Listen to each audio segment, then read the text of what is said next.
outset, I'd like to thank the scientific committee, Dr. Partha sir, for inviting me for this talk. I'll be talking about my VIP patient with a retina symptoms, sudden dimness of vision. I have no financial disclosures.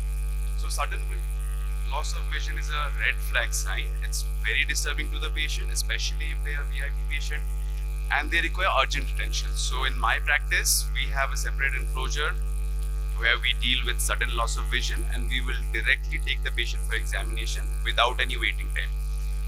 That kind of reassures them, and further we follow up with focused history, thorough examination. Now, symptoms such as metamorphopsia or positive phenomena such as flashing light, floaters, shadow in the vision usually indicate a retinal cause, whereas faded colors, washed out colors usually indicate an optic nerve cause.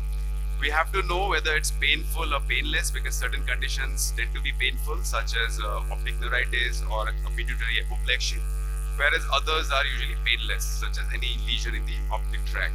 Now, binocular or monocular differentiation is essential. Monocular mostly have local causes. Binocular are mostly lesions of the chiasma and above. Now, in ocular examination, visual acuity testing is essential, along with confrontation visual field testing and a perimetry. Most important is to look for RAPD, because presence of RAPD usually points towards optic nerve disease, but there are exceptions.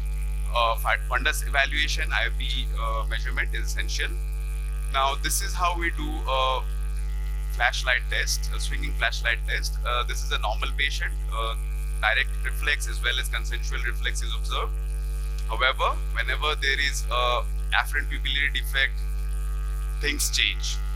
On direct reflex on the normal eye, there will be a good consensual reflex as well. But in a patient with optic nerve disease, such as this one in the left eye, there is no consensual or direct reflex. Now we'll see a couple of cases and we'll try to determine what is the cause. So this was the first case, 62-year-old male, sudden dimness of vision in the left eye. He also complained of reduced vision in both eyes. There was no RAPD. This was the fundus picture. So it was a diagnosis of PDR with pre-retinal hemorrhage. So sometimes there can be a pre-retinal hemorrhage in both eyes, which can occur simultaneously. So always monocular, binocular differentiation does not work. We have to look at each individual patient. Moving on to case number 2, sudden dimness of vision in the 29-year-old female. Pain on looking up, RAPD was present in the right eye. Fundus was normal. So this was a clear-cut case of right eye optic neuritis. Again, moving on to case number 3, sudden dimness of vision in a female, known diabetic hypertensive. RAPD was there in the left eye. However, this was a case of CRVO. So extensive retinal conditions can also have RAPD present. So this is not exactly very specific for optic nerve disease. Patient number 4, 58-year-old female, known diabetic hypertensive, RAPD in the right eye, no complaint of pain, and we have this typical pallid disc edema in the right eye. Visual field shows altitudinal field defect. So this was a case of non-arthritic AION. So the final case, 65-year-old male, hypertensive, presented with sudden dimness of vision in both the eyes. Visual acuity was 6.6, pupillary reactions was normal, fundus was normal. This was the perimetry picture, and we can see a visual field loss in both the eyes.